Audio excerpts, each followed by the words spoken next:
अस्सलाम वालेकुम। Dear ninth class. आज हमारे पास चैप्टर नंबर 4 का दूसरा टॉपिक है 4.2 और टॉपिक का नाम है एम्पिरिकल फार्मूला। देखें, एम्पिरिकल फार्मूला किसी कंपाउंड का सादा तरीन फार्मूला होता है। आपको पता है कुछ फार्मूले बहुत बहुत बड़े होते हैं, ठीक है, उनको सादा करना पड़ता है, ठीक है। जैसा कि आप देखते हैं अक्सर घरों में किसी का बहुत बड़ा नाम हो तो हम उसको सादा, जैसे किसी का नाम मोहम्मद ज़ीशान हो तो हम उसे क्या कर देते हैं, शानी कह देते हैं, ठीक है। ऐसे ही छोटे जैसे निक नेम बना लेते हैं ना, उससे पहचान हो सके, ऐसे हम छोटे छोटे फार्मूले बना लेते हैं जिसे एम्पिरिकल फार्मूला कहते हैं। कहता है एम्पिरिकल फार्मूला क्या होता है? ऐसा फार्मूला जो किसी कंपाउंड में मौजूद एलिमेंट की सादा तरीन निस्बत यानी सादा तरीन रेशो को शो करे।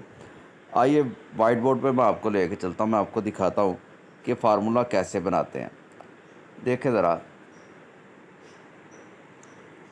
जैसा कि आपको पता है बेंजीन का फार्मूला है हमारे पास C6H6, ये उसका मोलेकुलर फार्मूला है C6H6। दोनों में 6 यानी एटम हैं। अब हमने क्या करना है, इसका एम्पिरिकल फार्मूला कैसे बनाना है। इसमें रेशो है 6:6। आप इसे किसी ऐसे डिजिट पर डिवाइड करें जिस पे दोनों हो जाएं। 6 पे डिवाइड कर देते हैं, 6 पे डिवाइड करेंगे तो आ जाएगी 1:1। अब इसे मज़ीद हम डिवाइड नहीं कर सकते, वहाँ तक जाना है जहाँ तक ये मज़ीद तकसीम ना हो सके। जब मज़ीद तकसीम नहीं हो सकेगी तो वो ही इसका सादा तरीन यानी एम्पिरिकल फार्मूला होगा। अब जब इसका एम्पिरिकल फार्मूला बनाएंगे तो चूँकि 1:1 आ गई है, अब 6 की बजाय हम लिख देंगे C1 या H1 या सिंपली इसे CH लिखेंगे। C1H1, चूँकि किसी के नीचे 1 हो तो उसे नहीं लिखते, इसलिए इसे सिंपली CH लिखेंगे। इसी तरह एक और एग्ज़ाम्पल आपको समझा देता हूँ, ग्लूकोज़ की एग्ज़ाम्पल।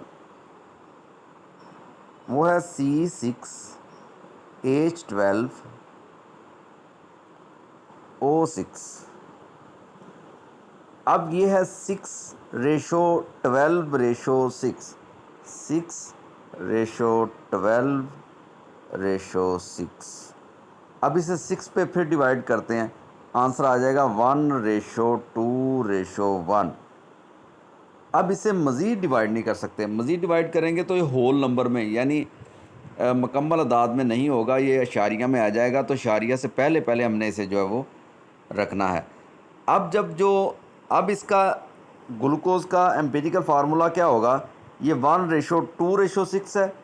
तो अब यहाँ पे जहाँ पे 6 था वहाँ पे आ जाएगा C1H2O1, या ऐसे सिंपली लिखेंगे CH2O, क्योंकि जिसके नीचे 1 होता है वो हम केमिस्ट्री में लिखते नहीं हैं फार्मूले में।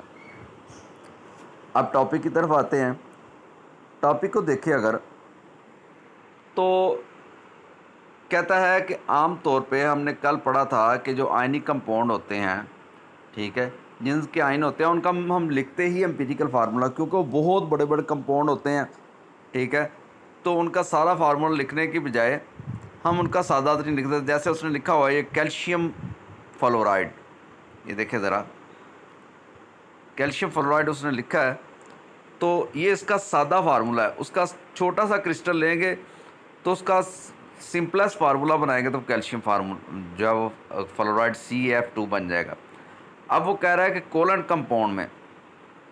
कोलन कंपाउंड के मालिकुलर फार्मूले होते हैं, ठीक है।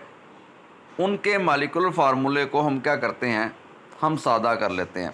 जैसे हाइड्रोजन पारोक्साइड, वो कह रहा है फॉर एग्जांपल हाइड्रोजन पारोक्साइड का फार्मूला होता है CH2O2।